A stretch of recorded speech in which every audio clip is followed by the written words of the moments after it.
Today we will discuss one more important theorem based on subgroup, which is Lagrange theorem. Lagrange states that the order of a subgroup of a finite group, it means the G be a group which is having finite number of elements. It means finite number of elements, and the subgroup of this finite group, the order of the subgroup, and H be its subgroup, so it is containing the some elements of Z. There will be some elements which belongs from Z which will be available in H. So it is stated that the order of this subgroup H will be always the divisor of the subgroup of the order of group Z. Please try to understand once more again. The order this subgroup H will be divisor to the order of group G. Let us suppose the G be a group of order n, so it will contains n elements, and H be a subgroup of this group G and having the order m. Because the H which is a subgroup and the order of this group is m, so the total number of elements in this subgroup will be equal to hm. If you are making any power on any element, there will be new elements will not be repeated, so the total number of elements will be will belongs from H in the range H from H1 to Hm. If we write the cosets, right coset or left coset by using any element of group G, then the total number of elements in its right coset in its left coset. Here we are writing left coset because we are multiplying by element A from the left side. So this is the left coset, and this left coset will contain some elements A to A in from AH1, AH2 up to AHM. Let us suppose that if it is possible that the cosets which are written by AH, which is equal to AH1, AH2, AH3 up to AHM, if it is possible that this coset will not contain m elements, it means let us suppose that after multiplying the A after multiplying by A on any two elements, let us suppose the result is equal. It means when we are multiplying this H1, because the closure property will be hold here, so the product of A into H1 will be possible, and it is also possible that A into H1 is not creating a new element, because it is a finite group or and finite subgroup. So it is always possible that the product of two elements could not create a new element, so it means it can be repeated.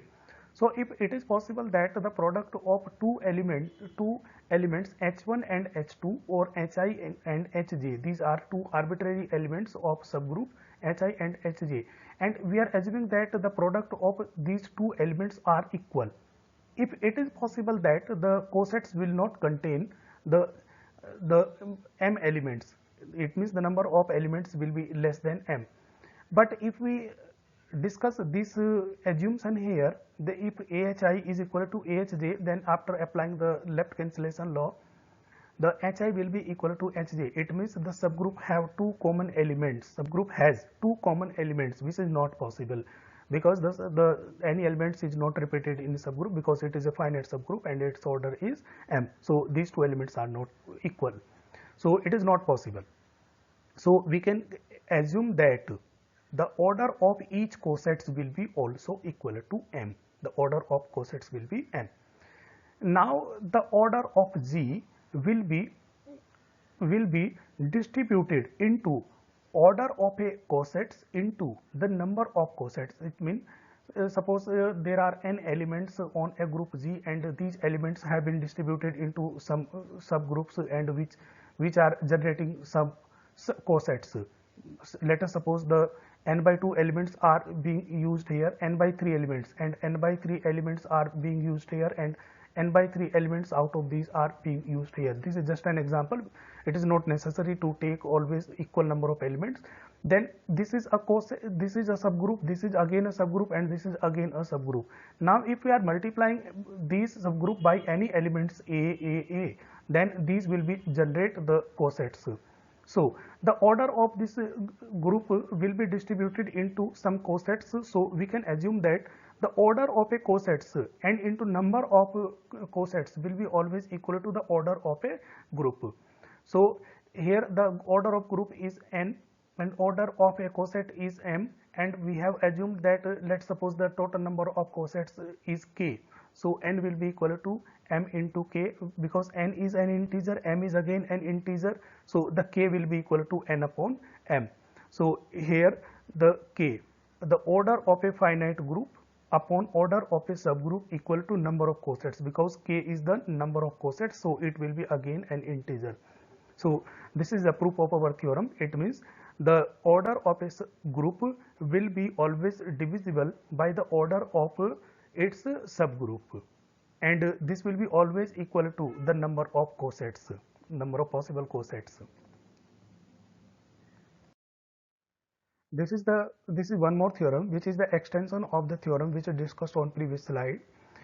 Student will try to understand the proof of this theorem, and if you face any difficulty to understand the solution or proof of this theorem, then you will write me on your WhatsApp group, or you can write me the message separately, then I will explain this theorem. Else this is the extension of that theorem, and it is very simple as the previous theorem. So I hope you will understand the proof of this theorem without any difficulty, but if you face any difficulty, please let me know, then I will explain this theorem. This is your homework for today, to understand the proof of this theorem. Thank you so much.